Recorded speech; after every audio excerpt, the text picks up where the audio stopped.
So ito mga ka-farmers, natapos ng mag-blower ng palay. Ito ay tawag dito sa amin is danya. Yan. So ito ay kalimitan kinakain ng bibe, pwede din sa manok.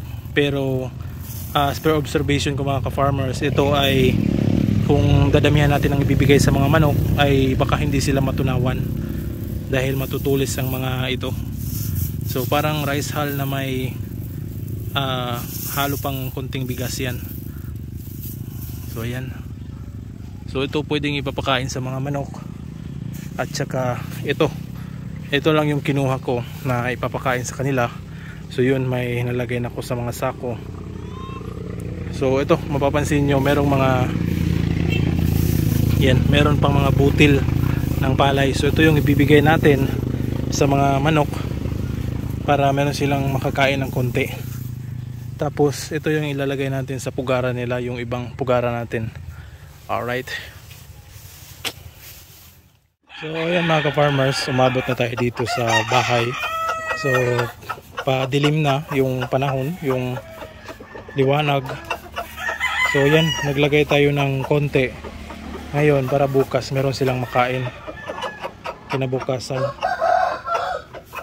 So ganyan ang ating ginagawa pati dito. So kagabi mga ka-farmers, kahapon pala ay binigyan natin ito ng dayami. Yan. So ngayong umaga meron silang makakain bago natin pakainin ng feeds. So dalawang kulungan yung nalagyan natin dyan, at yung ito ilalagay pa natin doon sa iba. Alright.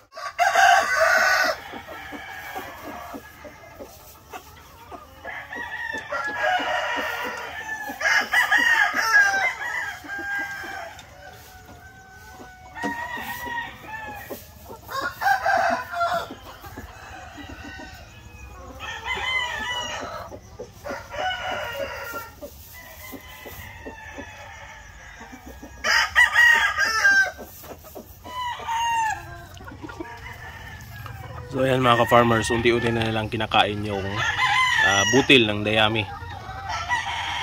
So yung iba hindi pa kumain, nandun pa sa taas.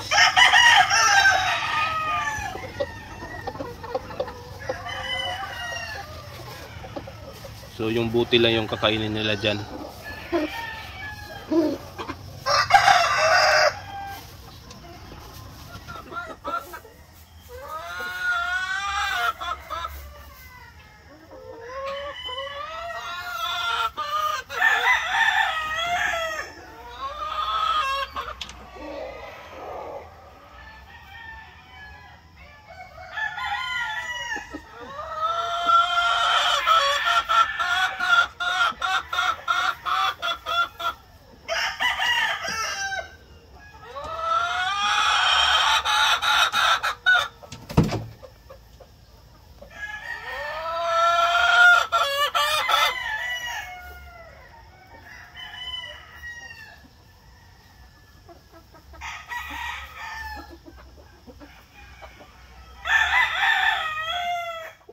So ito mga ka-farmers, binibigyan na natin sila ng patuka,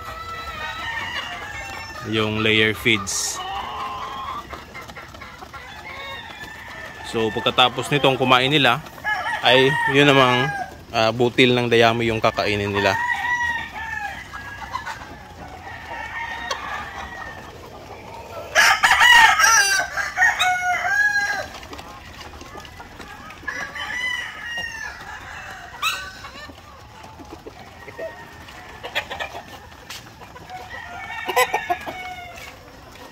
So ito yung dayami natin. Meron pa tayong isang sako.